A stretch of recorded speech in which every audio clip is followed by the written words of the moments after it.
गुण से भरा हुआ होगा। यहाँ अवगुण नहीं है, यहाँ गुण और अवगुण से परे भोले बाबा को बता रहे हैं। दूसरा क्या बताया? अमान।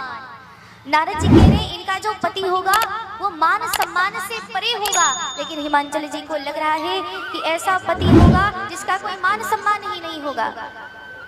अच्छा और क्या होगा? बोले मातु पितुहीना, माता पिता नहीं है, नहीं होंगे। हिमांचल जी पूछे मर गए? बोले नहीं नहीं नहीं, मरे नहीं है, थे ही नहीं। तो बोले महाराज ऐसा दुनिया में कौन होता है जो बिना माता पिता के जन्म ले ले, बिना माता पिता के प्रकट हो जाए, सब कौन होता है?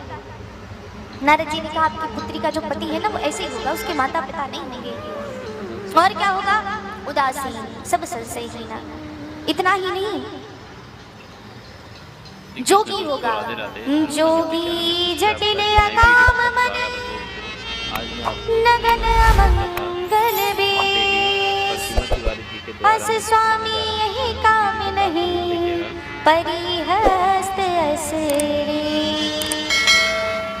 हिमांचल जी इनका जो पति होगा वो जोगी होगा। एक बात बताइएगा माई बाप, आप अपनी बिटिया का ब्याह देखने के लिए जाए और कोई कह दे लड़का जोगी है तो ब्याह करिएगा कि वहां से भाग जाइएगा? भाई जब लड़का जोगी है तो ब्याह कौन करेगा? नारद जी कहते हैं आपकी जो बेटी का पति होगा वो जोगी होगा और जटिल भयंकर। अच्छा और क्या होगा?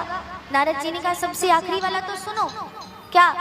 बोले नगन अमंगल वेश। भैया कभी कपड़े ही नहीं पहनेगा, नग्न रहेगा। हिमांचल जी उठ के खड़े हो गए, रोने लगे। वहीं बैठी थी माता पार्वती, वो भी रोने लगी। अच्छा रो दोनों लोग रहे हैं, पर रो क्यों रहे इसके कारण में बड़ा अंतर है। हिमांचल जी रो रहे हैं कि हमारी जो बिटिया होगी, हमारी बिटिया का जो पति होगा वो ऐसा होगा अगुण अमान माद हीना उदासीन सब संशय छीना, ऐसा पति हमारी बिटिया को मिलेगा, तो दुख से रो रहे हैं। और माता पार्वती प्रसन्नता से रो रही है। क्यों? क्योंकि मैया समझ गई कि जितने गुण नारद जी ने बताए हैं ये सब के सब गुण मेरे महादेव जी में विद्यमान हैं, इसलिए मेरा विवाह महादेव जी से होगा। मैया बड़ी प्रसन्न हो गई। नारद जी का हाथ हिमांचल जी पकड़े और दूसरे कक्ष में लेके गए। नारद जी के सामने हाथ जोड़ के हिमांचल जी खड़े हो गए। बोले बाबा एक बात कहें, कोई और रास्ता नहीं है दूल्हा बदलने का? हमारी बिटिया का ब्याह ऐसे अगर वर के साथ होगा तो हमारी बिटिया का तो पूरा जीवन बर्बाद हो जाएगा महाराज, कोई रास्ता है? नारद जी ने कहा सुनो, सबसे बड़ी बात तो मैंने अभी तक तुमको बताई ही नहीं। ये जो पति के गुण मैंने आपको अभी अभी वर्णित किया है ना, ऐसा पति भी आपकी बेटी को बड़ी तपस्या के बाद मिलेगा। तो पति चेंज करने वाला कोई ऑप्शन नहीं है, इसलिए आप परेशान मत होइए। अपनी बिटिया से जाकर के कहिए कि जाकर भगवान की तपस्या करें। हिमांचल जी को बड़ा कष्ट हुआ।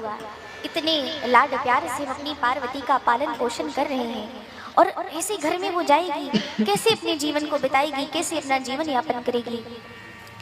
हिमांचल जी माता पार्वती को आज्ञा करते हैं। मैया उठ के खड़ी हो गई। पिताजी आपको कहने की कोई आवश्यकता नहीं, मैं स्वयं तपस्या के लिए जाने के लिए तैयार हूँ। माता पिता के चरणों में प्रणाम करके माता पार्वती वहां से तुरंत वन की ओर प्रस्थान कर गई और वन में जाके अपने निज हाथों से सुंदर शिवलिंग बना करके और भगवान शंकर की तपस्या करने लगी।